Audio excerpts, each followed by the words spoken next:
Policy बाजार पर 1 करोड़ रुपए का टर्म लाइफ इंश्योरेंस केवल 450 रुपए महीने से शुरू। वाह! अडानी समूह के चेयरमैन गौतम अडानी ने एक लंबी बातचीत में कई विवादों और आरोपों पर जवाब दिए। उन्होंने इंडिया टीवी के कार्यक्रम आपकी अदालत में कई आरोप जो थे उन पर जवाब दिए। गुजरात में नरेंद्र मोदी के मुख्यमंत्री रहते उन्हें क्या मदद मिली, इसके जवाब में गौतम अडानी ने कहा कि मुझे जीवन में 3 बड़े ब्रेक मिले।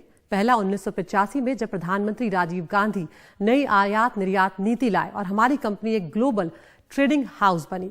दूसरा 1991 में जब नरसिम्हा राव और डॉक्टर मनमोहन सिंह की सरकार के समय हम पब्लिक प्राइवेट पार्टनरशिप कर सके और देश में इंफ्रास्ट्रक्चर को नई दिशा मिली। और तीसरा जब मोदी 12 साल गुजरात के मुख्यमंत्री थे, लेकिन वो अडानी के लिए नहीं सबके लिए नीति बनाते हैं। राहुल गांधी के इस आरोप को कि जनता की कमाई से 2 लाख करोड़ रुपए अडानी ग्रुप को कर्ज के तौर पर दिए गए हैं, गौतम अडानी ने बेबुनियाद बताते हुए कहा कि अडानी भारत का एक लौता समूह है जिसकी कंपनियों की साख भारत की सोवरेन रेटिंग के बराबर है, जिसे स्वतंत्र रेटिंग एजेंसी वित्तीय आकलन के बाद देती है। 25 साल के इतिहास में हमने भुगतान में कभी एक दिन की भी देरी नहीं की। उन्होंने कहा कि हम ग्लोबल बैंकों से कर्ज लेते हैं जो किसी के कहने पर नहीं बल्कि रेटिंग और गवर्नेंस के आधार पर पैसा देते हैं।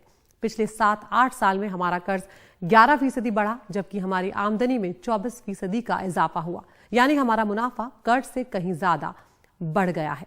इस चिंता पर कि अगर कभी अडानी ग्रुप का गुब्बारा फटा तो सारे बैंक बर्बाद हो जाएंगे, गौतम अडानी ने जवाब दिया कि अडानी की संपत्ति उनके कर्ज से 3 से 4 गुना ज्यादा है। किसी का पैसा जोखिम में नहीं है और भारत जब तक आगे बढ़ता रहेगा तो ये गुब्बारा भी आगे चलता रहेगा।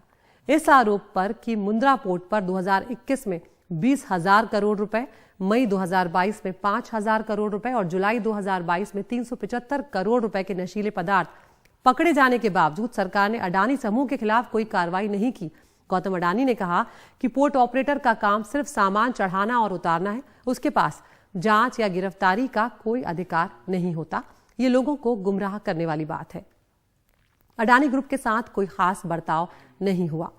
कांग्रेस शासित राजस्थान में अडानी ग्रुप के 68,000 करोड़ रुपए के निवेश के बारे में गौतम अडानी बोले कि पूंजी निवेश हमारे समूह का साधारण कार्यक्रम है।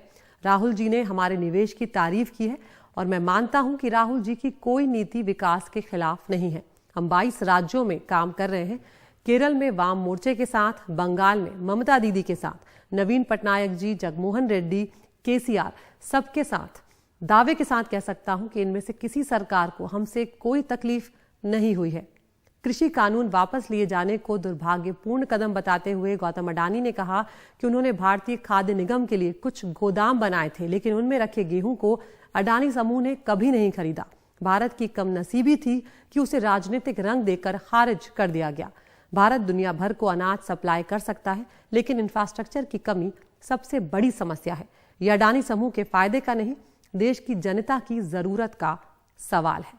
इस आरोप पर कि अडानी ग्रुप को सबसे ज्यादा पोर्ट, एयरपोर्ट और दूसरे इंफ्रा प्रोजेक्ट मिले हैं, गौतम अडानी ने जवाब दिया कि उनको एक भी परियोजना बिना नीलामी में बोली लगाए नहीं मिली है।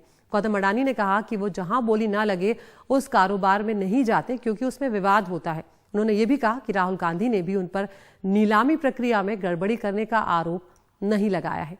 इंटरव्यू के दौरान मजाक के अंदाज में जब उनसे ये पूछा गया कि आप ये नहीं बता रहे हैं कि आप पत्ते भी खेलते हैं, तो उन्होंने कहा कि ये सीक्रेट है।